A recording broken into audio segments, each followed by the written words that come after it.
Hello and welcome back to dating all the characters I have unlocked in this game so far. We're going to do this guy, Samuel Finch. Madam, it is my pleasure to introduce you to Samuel Finch. How do you do? He bows deeply and glamorously. I am, as you may have heard, Samuel Finch, world-renowned hunter and high-fashion mogul. I've attempted turning both into successful ventures. However, it seems that my fashion work always ends up funding the expeditions. So perhaps joining our companies might give me a chance to better distribute my time. I look forward to it.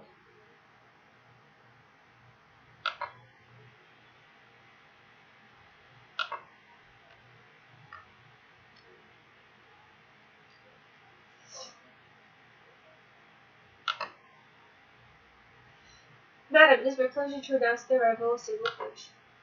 Thank you. I'm just thrilled to be here. It's a welcome change of pace.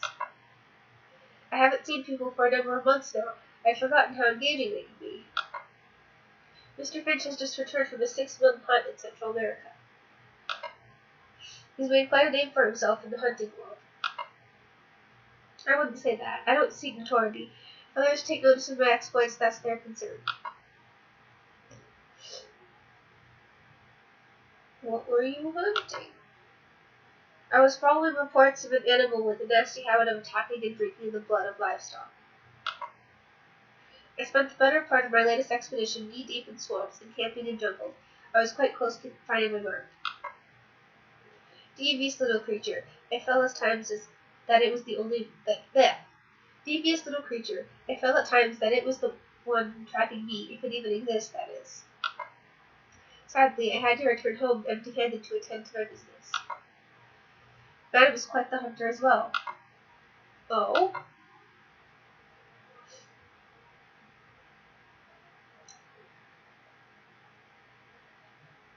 Yes, but I only hunt the bad animals. How very just of you. I'm sure we could trade notes. I've actually got a sizable collection myself. Really, a number of beautiful and exotic creatures. Living, that is. My pursuits, you see, are mostly academic. I'm not so big on the killing part of hunting. I'm much more interested in the study of living things, which makes more sense with, well, living things. The more unique the specimen, the more interested I am, with animals and with people. I love to study a magnificent human specimen sometime. Perhaps you'd like to visit my estate? Oh, that reminds me, my peacocks won't feed themselves, and my attempts to train the elephants to do so has left me tragically short a few peacocks. I'd best take my leave. May we meet again. He takes his leave.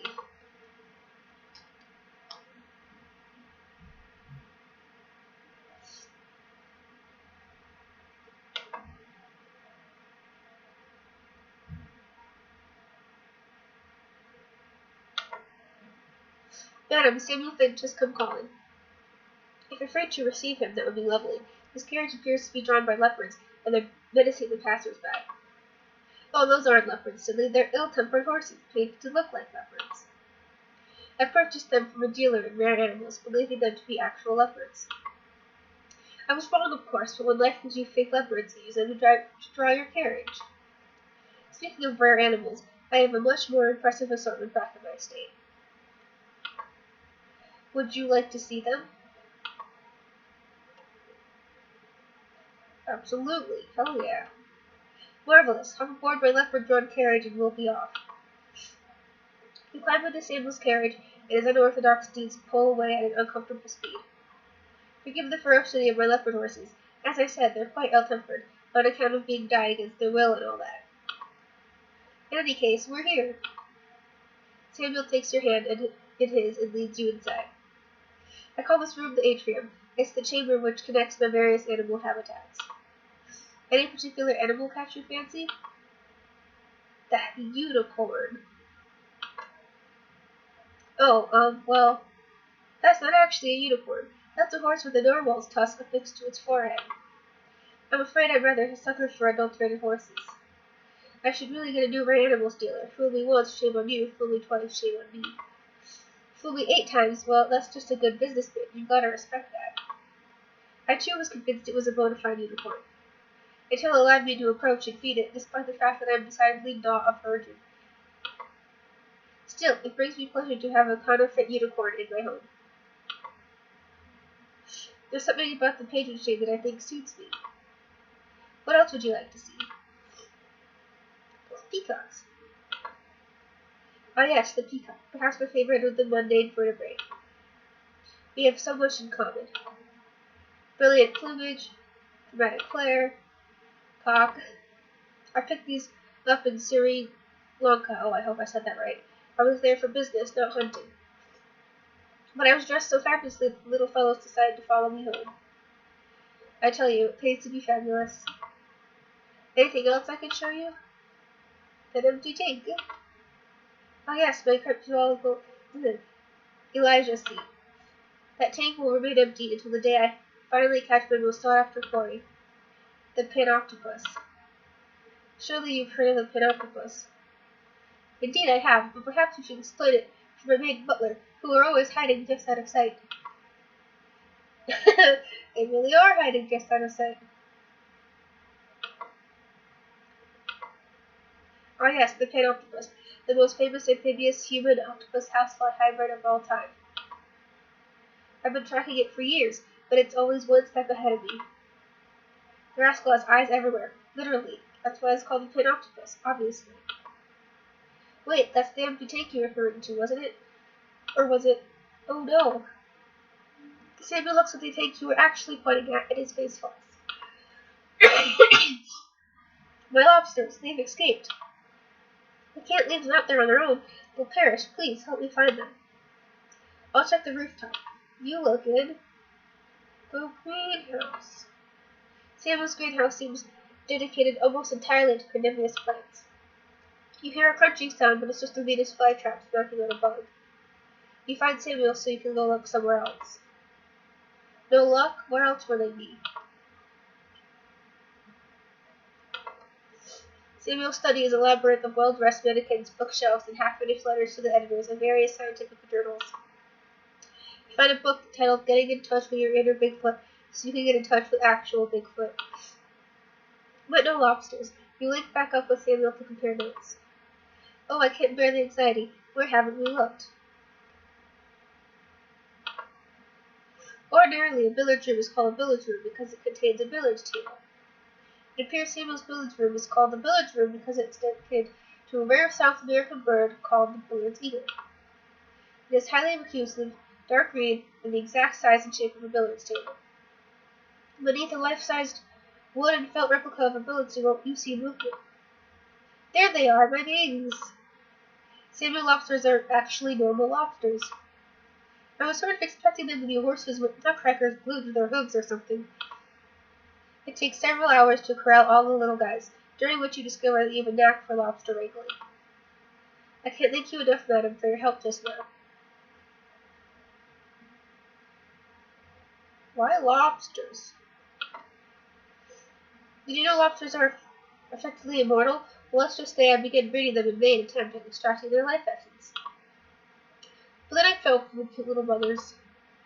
Sigh. These lobsters are always escaping, no matter how well I feed and care for them. Some creatures just crave freedom, I suppose. I can sympathize.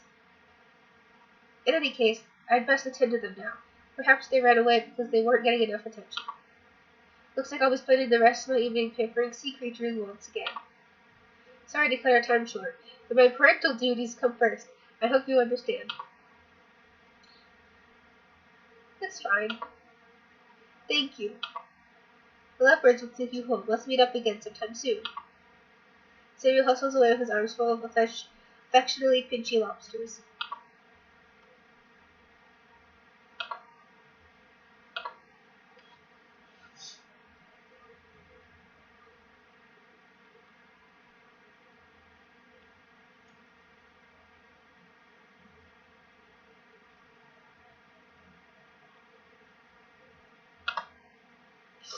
Madam, Samuel Finch is here once more.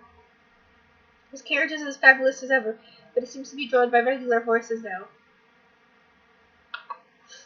Oh yes, hello madam, the leopard horses regrettably have died. It's possibly something to do with the paint that was used to make them look like leopards. It's quite tragic, but I console myself with the fact that I gave them a good life while I could. Now is no time to dwell on the past tragedies, however. I am here at momentous news. The panoptopus, that human octopus housefly hybrid, which I so dearly wish to catch, has been spotted right here in London. As you were so influential in tracking and capturing the precious lobsters the other day, I thought you might make a top-notch hunting partner. What do you say? Hell yeah, count me in. I'm so into this. That's what I like to hear. Although, to be honest, he probably stands quite a good chance given that he has about 1,000 eyes, and we only have the 4 between us. Samuel hands you a pith helmet, butterfly net, and wading boots, and you set off into the perilous environs of urban London. I've heard tips that the panoptopus has been spotted in the sewers and the red light district. Any thoughts on where we should start? The sewers. Yes, of course, the sewers. It's just that, well, I'm rather proud of this outfit, and I'm not entirely keen on baptizing it in the bodily fluids of the public at large. I love this guy. Can you think of a way we might investigate the sewers without, actually going into the sewers?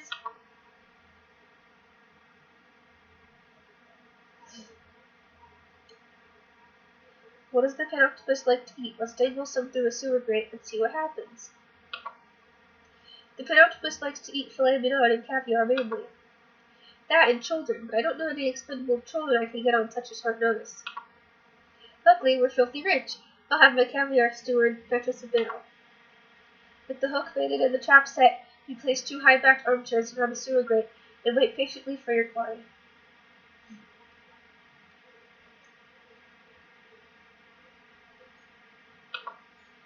An hour has passed when you feel a sudden tug at your line, then another. This is it. After almost 10 years, I will finally see a score of homeless men stealing a barrel of caviar. This is unacceptable. I hatched this scheme to catch the panoptopus, not feed the homeless. I've had enough of this foul-smelling but necessary infrastructure. That provided less than enlightening. Where to next? The red light district. You make your way to a rather indelicately named street in Whitechapel and have a look around. Linos beckon you from both the doors. The organ grinder scrabbles with his monkey. The air is thick with the scent of liquor, perfume, and bad decisions. I must admit, I'm a bit at a loss as how to best to investigate here. But one of the madams knows something. You poke your head to a brothel called the Gag and Goat Herd. After sizable consideration, the madam agrees to introduce you to one of her employees who claims to have a unique experience. So you're saying you slept with that panoptopus? Yep, fucked his brains out. Interesting. I was under the impression the panoptopus had no brain. He doesn't, because I fucked it right out of him. No, I mean he uses specialized cells in his large intestine. Oh, this is pointless. I suppose this is what I get for interviewing a woman known to her peers as Mendacious Margaret. Come along, I doubt we'll be learning much more in this neighborhood. Curses, the beast eludes me once more.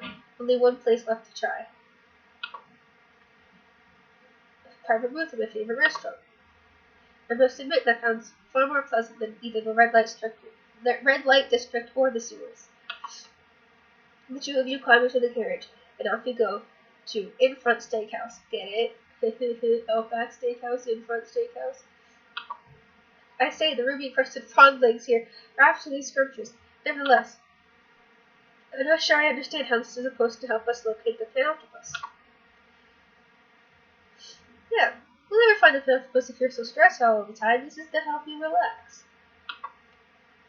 I suppose I have let that damn panoptopus get my pants in a twist, haven't I? It's just that once I became fixated on something, it's nearly impossible for me to stop. I've been hunting the fiend for almost a decade now, and he's always just out of my reach. It's maddening. Perhaps a change of topic will help me get my mind off it. Ask me anything. I'm an open book. Why are you so obsessed with the panoptopus anyway? Oh, I see. We're going right back to that then? Very well. I don't blame you for being curious. My current contact would be unexplainable. We live in an era of painfully thorough documentation. Census enabled charts, museums of natural history. So much of the world is known to us, it makes the unknown all the more precious. I often tell myself I don't even need to catch the damn thing. Just seeing it with my own eyes would be enough. I know I must sound mad. Most everyone I tell this abandons me sooner or later. So why haven't you? Because your passion is infectious. It's great to have something that, like, you're super into. Like, as the penalty has killed my father. No. Yes, I do want to with you, but it's mostly because your passion is infectious. That's funny. I was going to say the same about you. The truth is, my appetite for the hunt was beginning to wane when I met you. They're giving you the tour of my Green? Oh, I really hope I said that right. The other day, seeing it through your eyes, it reminded me what I love so much about all this. So thank you. In any case, we can't laze about here all evening. It's getting late, and I fear we've nowhere left to look. Sorry you didn't find it. It's alright. To be honest, this is more or less how it usually goes. I'm just grateful I had you with me. A companion makes the pursuit seem somehow less futile. Farewell, madam, and thank you. Thank you for believing. Samuel departs. Alright. That was date 3.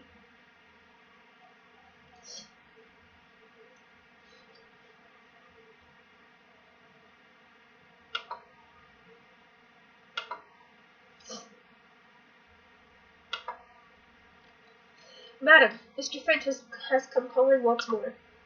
He is still using regular horses to draw his carriage, but they all seem to be wearing octopus hats. Indeed they are, madam, for I am celebrating my latest breakthrough in the hunt for that Willie Pinoctopus. You see, the Pinoctopus is a terrestrial creature, but not indefinitely so. Fascinating? This means ever so often it must remoisten itself by wading into the sea.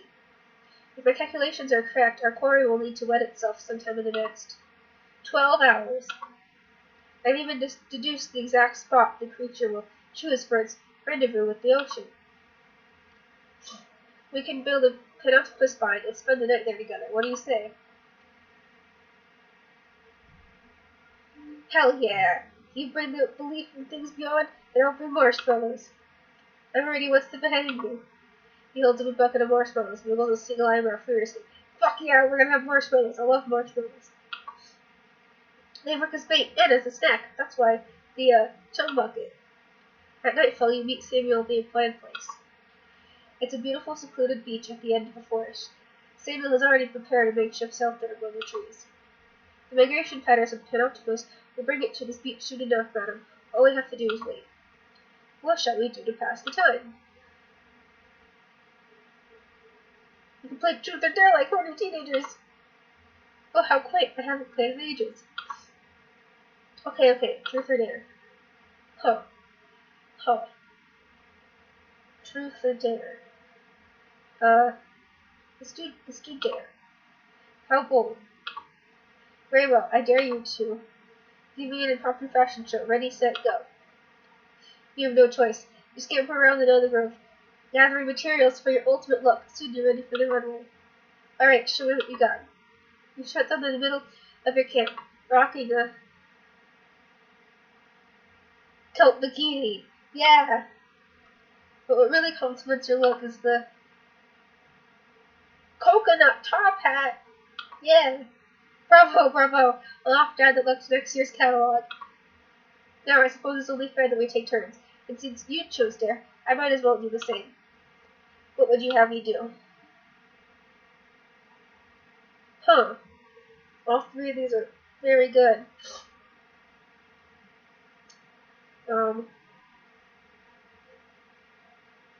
Kiss me. A dare we can both enjoy. Ha! Hell yeah! Samuel scoots closer to you. He reaches out and gently pulls you by your chin, as if holding a fine wine, and... Wait. That smell. Seaweed and surveillance. Could it be the Pinoctopus?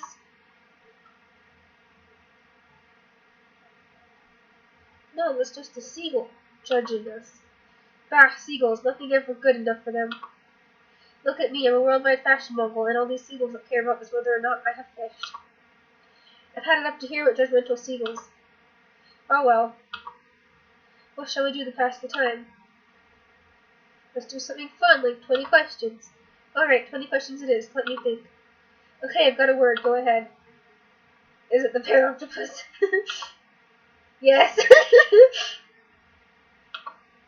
I suppose I'm a tad predictable, aren't I? Very well, let's switch. Is it bigger than a bread box? Yes. I don't know. Is it an animal? No. Is it a vegetable? No. Okay, I'm out of ideas. What is it? Carrot man. Not truly a man nor a carrot, but a horrible thing of both. Of course, I've been studying him for years. How could I not have guessed? It seems you've gotten the better of me once again, madam. Let's see. What shall I? Samuel trays off as something catches his attention. Hold on. Did you hear that? The unmistakable rustling of tentacles through the undergrowth? The Panoptopus. No, that's definitely just two people having sex in the bushes. Drat, fooled again by the sounds. Oh, this really sounds. Oh well. What shall we do to pass the time? Why not gaze up at the stars? It's quite relaxing to just lay here and look up, isn't it? But with all the business we're always doing in the city, it's far too easy to forget about such simple joys. Tell me, do you ever feel as if you're doing too much? The thing about seeing what you do, it's inspiring. Huh, I guess I never considered myself much of a role model. I mean, here I am running a fashion empire, gallivanting around London, traveling the world looking for beasts that may not even exist. I'll admit, I'm terrified of what would happen if I had a moment to stop and reflect. Sometimes I wonder, who would I be without my work? Am I defined by my work, or is it just a distraction? What am I really searching for? Is there any value to what I do?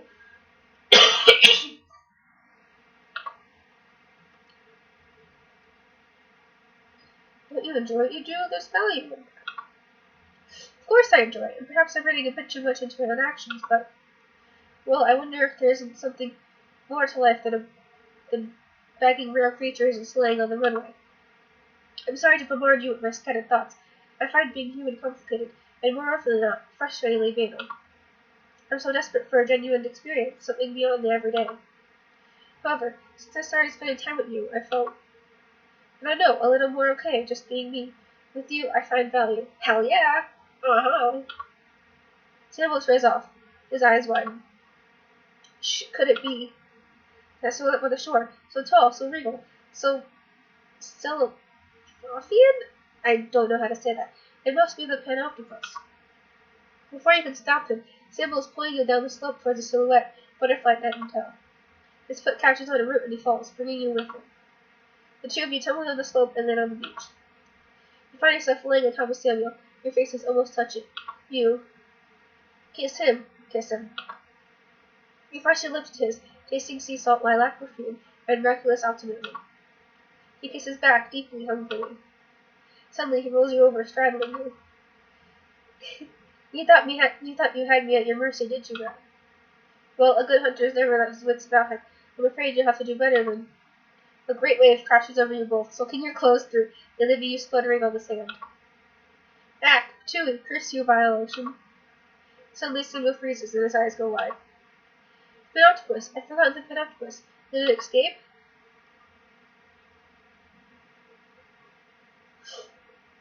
Actually, the silhouette was just a piece of driftwood with sea cucumber on it. The old driftwood cucumber, I know it well. It's a classic diversion employed by the crafty Panoptopus. The Panoptopus yet roams free, and I'm no closer to catching him. And yet I don't feel that broken up about it. It's possible that I enjoy the pursuit of the creature more than I would enjoy actually catching it. From that standpoint, this night has been a resounding success. And from another perspective as well, though I did not capture the Panoptopus, I did catch a much rarer creature. Me. It's me. A lover. Hell yeah! It's me. With that, Samuel kisses you one last time and disappears into the coming sunrise to hunt another day.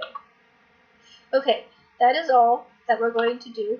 There is a fifth date, but that's where you fuck, and I don't want my channel to be taken down, so if you want to see the fifth date, get this game. It's really fun. You can date a whole bunch of different characters, and if that's not your thing, then you can just build your empire.